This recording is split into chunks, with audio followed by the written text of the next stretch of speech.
Hi மக்களே, மேக்னா சந்தேசம் serial June 19, 2026 என்ன நினைச்சுன்னு பார்க்கலாம். அதுக்கு முன்னாடி நம்ம channel Tamil serial talk subscribe பண்ணி லைக் பண்ணிக்கோங்க, பெல் ஐக்கானை கிளிக் பண்ணிக்கோங்க, ஹை பட்டன் தட்டி விட்டுருங்க. அபூர்வா பூமியை பார்த்து நீ வாயை மூடு பேசாத அப்படின்னு திட்டுறா. அதுக்கு பூமி நான் ஏன் பேசக்கூடாது, நான் ஏன் வாயை மூடணும் அப்படின்னு கேட்குறா. நீ காதல் கண்ணுமண்ணு தெரியாம இருக்க அப்படின்னு சொல்றா. அப்புறம் கேபி பத்தி பேச்சு வருது. கேபிக்கு சப்போர்ட் பண்ணி பேசும்போது அபூர்வா என் புருஷன் பூமிக்காக என்ன வேணாலும் செய்வாரு, அவர் எந்த தப்பும் பண்ணல அப்படின்னு சொல்றாங்க.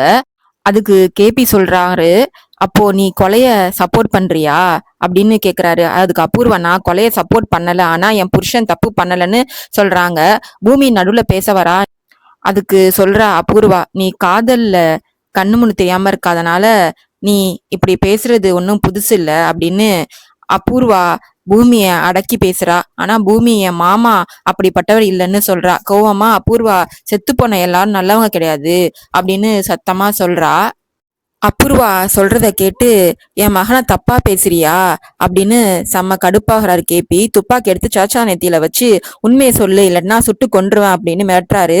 அதுக்கு சரச்சந்திரா தைரியம் தான் சுடுடா அப்படின்னு சொல்றாரு. உடனே அபூர்வா நடுவுல பாஞ்சு முதல்ல என்ன சுடு அப்படின்னு சொல்லிட்டு அவருக்கு முன்னாடி வந்து நிக்கிறாங்க. சரச்சந்திரா முன்னாடி வந்து அதோட நிறுத்தாம அபூர்வா கேபிய அசிங்கப்படுத்துறாங்க. நீ யாருன்னு கொஞ்சம் யோசிச்சு பாரு. ஒரு காலத்துல தங்கறதுக்கு இடம் கூட இல்லாம அனாதையா இந்த வீட்டுக்கு வந்த, இங்க சாப்பிட்டு இங்கேயே வளர்ந்து இப்போ எங்களையே சுட பாக்குறியா அப்படின்னு கேக்குறா. அது கேபி நான் சொத்துக்காகவோ அந்தஸ்துக்காகவோ ஆளை கொல்ற ஆள் கிடையாது அப்படின்னு மாசா பேசுறாரு. விஷயம் ரொம்ப சீரியஸா ஆகுறத பார்த்துட்டு பூமி அழுதுகிட்டே கேபி கிட்ட கெஞ்சிரா. மாமா ப்ளீஸ் இதோட விட்டுருங்க. இப்போ அப்பாவை கொன்னா உங்களுக்கு என்ன கிடைக்க போகுது? செத்து போன மாமா திரும்பி வந்துருவாரா? சாரதா அத்தையோட கவலை நீங்கிடுமா? ஆத்திரத்துல தப்பான முடிவு எடுக்காதீங்க மாமான்னு காலை பிடிச்சு கெஞ்சிரா. செர்ரியும் மீராவும் கூட அழுதுகிட்டே நீங்க இல்லாம எங்களால வாழ முடியாது அப்படின்னு தப்பு பண்ணாதீங்க அப்படின்னு சொல்லி அழுகுறாங்க. மீரா அழுறத பார்த்துட்டு கேபி ரொம்ப கோவமா நீ அழுது என் மனசை மாத்த முடியாது, என்னை பத்தி யோசிக்கிற தகுதியே நீ இழந்துட்ட அப்படின்னு சொல்லிட்டு அவரு கோவமா என் பையன் ககம் இறந்துட்டான், அவன் இல்லாததுக்கு அப்புறம் எனக்கு என்ன இருக்கு இனிமேலு, இந்த வீட்டுல இத்தனை நாளா நான் ஒரு பெணமா தான் வாழ்ந்துட்டு இருந்திருக்கேன், இனி நான் இங்க இருந்து என்ன பண்ண போறேன் அப்படின்னு ரொம்ப ஃபீல் பண்றாரு. அங்க என் மனைவி சாரதா பையன் எப்போ வருவான்னு பைத்தியம் பிடிச்ச மாதிரி அழுதுகிட்டே காத்துக்கிட்டு இருக்கா. அவளுக்கு இப்போ என் உதவி தேவை, அதனால நான் நிரந்தரமா சாரதா கிட்டே போறேன், இனி இந்த வீட்டுக்கு வரவே மாட்டேன் அப்படின்னு சொல்லிட்டு கிளம்புறாரு. போகும்போது கேபி கிட்ட அம்மாவை பத்திரமா பாத்துக்கோன்னு சொல்லிட்டு போறாரு. பூமியும் செர்ரியும் போகாதீங்கன்னு கத்துறாங்க. ஆனா கேட்காம அவரு போயிடுறாரு. கேபி வீட்டை விட்டு கிளம்புனாருல, அதுக்கப்புறம் மீரா ஏங்க ஏங்கன்னு கத்தி அழுதுகிட்டே கீழே விழுந்துடுறாங்க. அங்க தாரா வீட்டுல பூரி அவ ரூம்ல உட்காந்து அழுதுகிட்டே அவ காயத்துக்கு ஆயின்மெண்ட் தடவிக்கிட்டு இருக்கா. அப்போ அங்க வர தாரா, என்னடி காயத்துக்கு ஆயின்மெண்ட் தடவி சென்டிமெண்ட் சீன் காட்டுறியா அப்படின்னு சொல்றா. இதெல்லாம் இங்க நடக்காது, என்ன டிராமா பண்றியா அப்படின்னு மோசமா பேசுறா. ஒழுங்கா போய் காபி போட்டு எடுத்துட்டு வா அப்படின்னு சொல்றா. பூரி அழுதுகிட்டே கிச்சனுக்கு போய் எங்க அம்மாவோ அண்ணனோ என்ன இந்த மாதிரி வேலையெல்லாம் செய்ய சொன்னதே இல்லையே, இப்போ இப்படி காபி போடுறது தெரியாம ஃபீல் பண்ணி ஸ்டவ்வை பத்த வைக்கிறா அழுதுகிட்டே.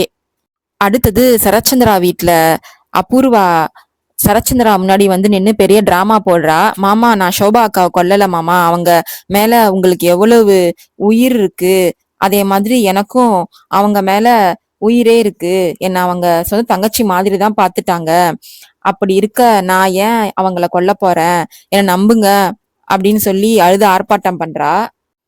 நக்ஷத்ரா சொல்றா, அம்மா இந்த தப்பெல்லாம் பண்ணல, பூமி தான் இல்லாத ஆதாரத்தை எல்லாம் ஜோடிச்சு அம்மாவை பழிவாங்க பாக்குறா அப்படின்னு பூமி மேல பழிய போடுறா. நட்சத்திராவும் மீராவும் சேர்ந்து அபூர்வாக்கு சப்போர்ட் பண்றாங்க. ஒரே ஒரு சான்ஸ் கொடுங்க, கோர்ட்டு தீர்ப்பு வர்ற வரைக்கும் அம்மாவை இந்த வீட்டிலேயே தங்க விடுங்க அப்படின்னு கெஞ்சுறாங்க. அபூர்வா போய் சரச்சந்திரா காலை பிடிச்சி கெஞ்சுறா. ஆனா அவரு சீன்னு காதல உதறி விட்டுட்டு போறாரு. கோர்ட்ல நான் நிரபராதின்னு நிரூபிப்பேன், அதுக்கு வரையும் எனக்கு டைம் கொடுங்க அப்படின்னு அபூர்வா விடாம சரச்சந்திராவை கேக்குறா. சரச்சந்திரா கண்டுக்காததால அபூர்வா அடுத்த பிளான் போடுறதுக்கு யோசிச்சுட்டு இருக்கா. சரச்சந்திராவோட கைய பிடிச்சி தன் கழுத்துல வச்சு, இவ்வளவு சொல்லியும் உங்களுக்கு கோபம் குறையலையா மாமா, என் மேல நம்பிக்கையும் வரல, அதனால நான் உயிரோட இருந்து என்ன இருக்கு, என் கழுத்தை நெரிச்சு என்ன கொன்னுடுங்க அப்படின்னு சொல்றா. அதுக்கு அவரு கைய உதறி தள்ளிட்டு ஒரு முடிவு சொல்றாரு. என்ன சொல்றாருன்னா, உன்னை இந்த வீட்டுல வச்சுக்கிறதோ இல்லையோ அதுக்கு நான் எந்த முடிவும் பண்ண முடியாது. அது பூமியோட முடிவு தான். பூமி என்ன சொல்றாளோ அதுதான் என் முடிவும் அப்படின்னு சொல்லிடுறாரு.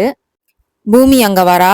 பூமி என்ன சொல்றான்னா, நீங்க நிரபராதன்னு கோர்ட்டு தீர்ப்பு வர வரைக்கும் இந்த வீட்ல இருக்கலாம் அப்படின்னு சொல்றா. ஆனா சரத்சந்திரா சொல்றாரு, நான் உன்னை இந்த வீட்ல என் மனைவியெல்லாம் இருக்க சொல்லல, பூமியோட முடிவுனாலதான் இருக்க விடுறேன் அப்படின்னு சொல்றாரு. பூமி மனசுக்குள்ள ஒண்ணு வச்சுட்டு தான் அந்த அபூர்வாவை இங்க தங்க வைக்கிறா.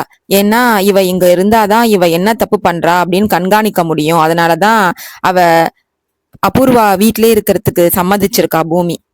ஆனா அபூர்வா என்ன வில்லத்தனமா யோசிக்கிறானா, இந்த வீட்டுக்குள்ள காலடி வைக்கிறதே கஷ்டம்னு நினைச்சேன். ஆனா வேலை ஈஸியா முடிஞ்சிருச்சு. இனி இந்த வீட்டுல இருக்கிற எல்லாரையும் என் பக்கமே திருப்பிப்பேன்.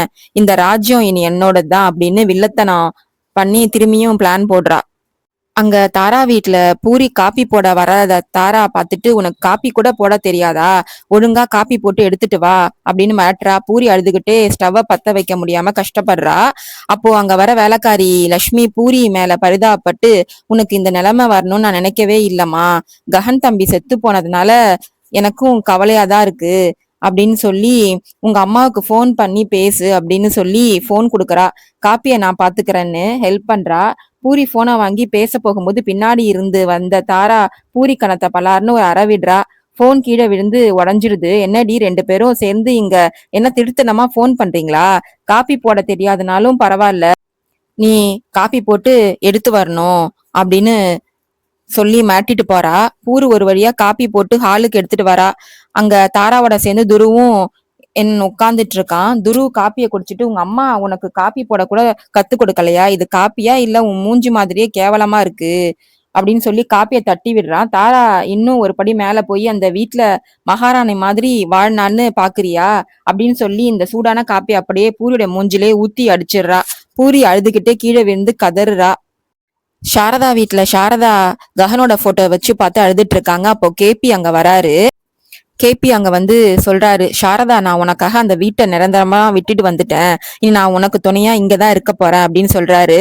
அதுக்கு சாரதா சொல்றா, நீங்க எதுக்கு இங்க இருக்கணும்?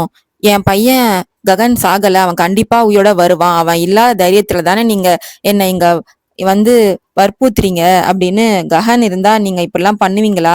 தயவு செஞ்சு இங்க இருந்து போயிடுங்க. நீங்க இங்க இருந்தா ஊர் உலகம் என்னதான் தப்பா பேசும், மீரா குடும்பமும் சண்டைக்கு வரும் அப்படின்னு கும்பிட்டு கெஞ்சுறாங்க. ஆனா கேபி விடாம, நீ ஏன் ஊர் உலகத்துக்கு பயப்படுற?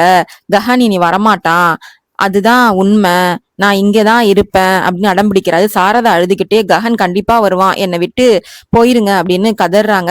அதோட இன்னைக்கு எபிசோட் முடியுது. நாளைக்கு என்ன ப்ரோமோரிவ் காமிக்கிறாங்கன்னா, நேத்தி காமிச்சதுதான் காமிச்சாங்க. நாளைக்கு என்ன நடக்க போகுதுன்னு. கஹன் வீட்டுக்கு அம்மா அம்மான்னு சத்தமா கூப்பிடுறான். அதை கேட்டு சாரதா ரொம்ப சந்தோஷப்பட்டு கஹனை தொட்டு பார்த்து அவனை கூப்பிட்டு போய் சாப்பாடு விட்டுறாங்க. அந்த நேரத்துல அங்க பூமியும் கேபியும் வராங்க. ககன் வந்துட்டான்னு சொல்லி கூட்டு போய் காமிக்கிறாங்க. ஆனா அங்க ஒரு பிச்சைக்காரன் உட்காந்து சாப்பிட்டு இருக்கான். அதை பார்த்துட்டு, அது நம்ம ககன் கிடையாது, பிச்சைக்காரன் அப்படின்னு சொல்றாரு. உடனே சாரதாவும் ஐயோன்னு தள்ள அடிச்சுட்டு கதறி அழுவுறாங்க. அதுக்கு இன்னொரு பக்கம் நம்ம ககனை காட்டுறாங்க, மீசை இல்லாம கிட்டார்லாம் வச்சுக்கிட்டு பப்ல டான்ஸ் ஆடுற மாதிரி எல்லாம் காமிக்கிறாங்க. அதோட முடியுது. பாய் மக்களே.